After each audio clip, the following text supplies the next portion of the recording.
Olá, bom domingo. Eu sou Michele Bonilla e mais um devocional de mulher para mulher, um olhar feminino da palavra de Deus. Eu ouvi uma ministração recentemente da palestrante Joyce Meyer. Se você não conhece, procura no YouTube Ministrações, Pregações Traduzidas Joyce Meyer. Coloque para ouvir durante seu serviço, durante um afazer seu, substitua aquelas músicas chorosas, melosas, que te fazem recordar o passado, ou aquelas que te dão um up, uma alegria momentânea, mas que de nada servem. Substitua o que você ouve, porque a palavra de Deus nos diz que a fé vem pelo ouvir e o ouvir a palavra de Deus. E em muitos dias em que estou faminta da palavra do Senhor, eu ouço as ministrações dela e o jeito com que ela fala com a gente, mulheres, tem uma força de nos levantar. A palavra do Senhor, através da boca dela, nos fortalece. Ela é um canal usado por Deus e ela fala de forma muito verdadeira e especial com nós mulheres. Então, procure se você ainda não conhece. E na última ministração que eu ouvi dela, ela fez uma colocação muito feliz, dizendo que se nós fizermos perguntas erradas para Deus, nós ficaremos sem respostas. E eu achei tão incrível, porque nós vivemos fazendo perguntas erradas para Deus, não é? Eu acho muito engraçado quando a gente vai orar. Não sei se acontece aí no teu lar, naquele lugar de oração, porque a Bíblia diz: entra no teu quarto, fecha a tua porta e ora ao teu pai em secreto. Quando a Bíblia diz entra no teu quarto, ela não está dizendo para você ter um quarto de oração. Se você não ter um quarto de oração, ele não vai te ouvir. Não é nessa questão, querida. Se você quiser colocar um lugar na sua casa para dedicar a oração, para se dedicar à oração, ok. Mas não que ele vá te ouvir somente ali. O que o Senhor está pedindo é intimidade, particularidade, para que você não espere para buscá-lo somente em meio às pessoas. Mas especialmente ele gosta de ter um particular contigo. Então, muitas vezes quando a gente vai para o nosso particular com Deus, você já notou que a gente, na nossa oração, muitas vezes diz como Deus tem que fazer? Ou vive fazendo perguntas para Deus erradas? Por que Deus? Por que assim? Por que isto? Por que comigo? Ou a gente fala como Deus tem que resolver. Senhor, faz assim, faz assado, faz daquele jeito. Senhor, age assim, age ali. É como se Deus tivesse que nos obedecer. Você já parou para meditar na sua oração? Comece a meditar. Se você não falar como Deus tem que agir, como você vai orar pelos teus? Procure não dizer: Senhor, faz isto, faz aquilo. Opera assim, opera assado, age assim. Se você não falar desta forma, como você vai orar pelos teus? É difícil, né? Entregar, Senhor, eu entrego o meu filho, eu entrego os meus sonhos, eu entrego o meu esposo, eu entrego o meu trabalho em tuas mãos. Age conforme o teu querer. Ai, que difícil sair do controle, né? Por isso que muitas vezes a gente ora e nada recebe porque ora de forma errada. É a palavra quem diz. E outra coisa, a gente faz perguntas erradas para Deus.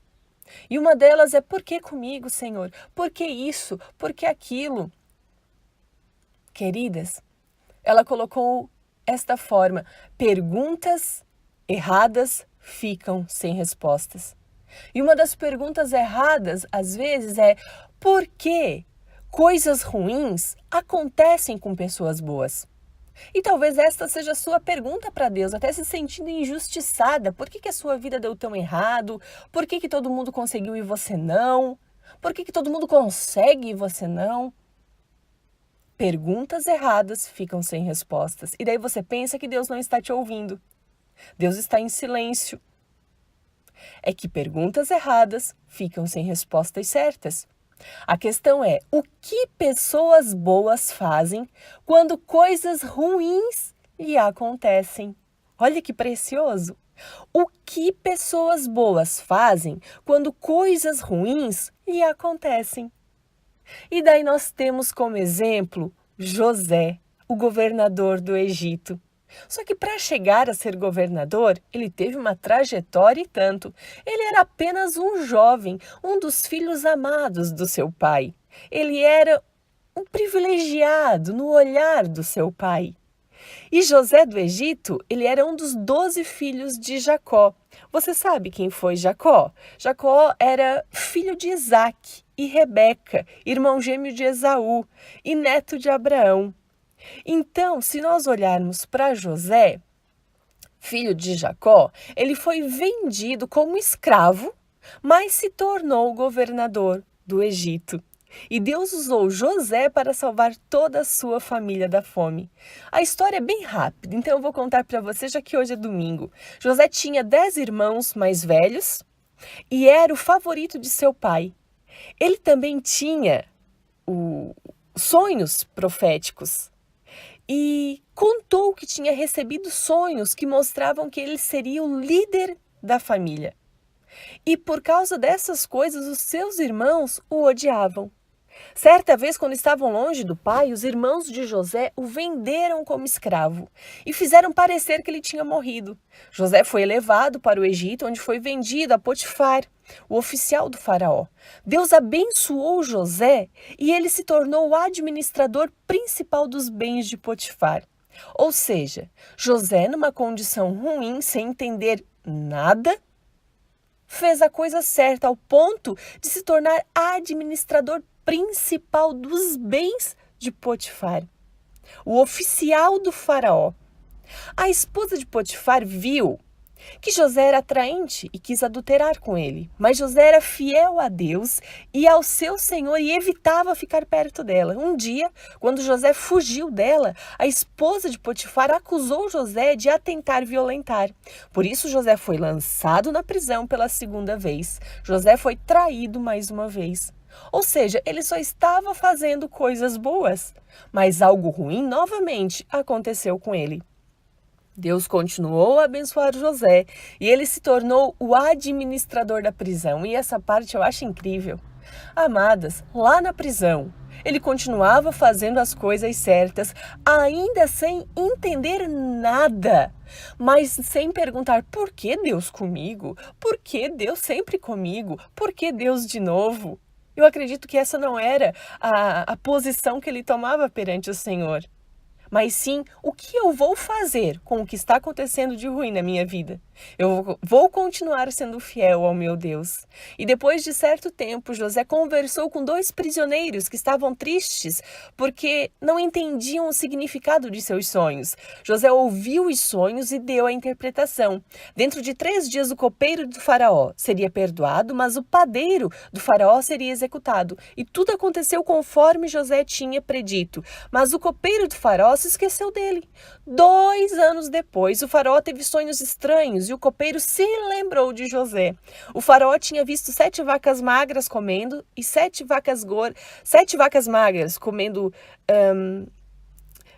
o faraó tinha visto 7 vacas magras comendo 7 vacas gordas e 7 espigas de trigo ruins, matando 7 espigas boas. José explicou que isso significava que os próximos 7 anos seriam de fartura, mas os 7 a seguir seriam de grande fome. Então José aconselhou o faraó a guardar alimentos para preparar para os anos de fome. E o faraó, impressionado com a sabedoria de José, o nomeou governador de todo o Egito.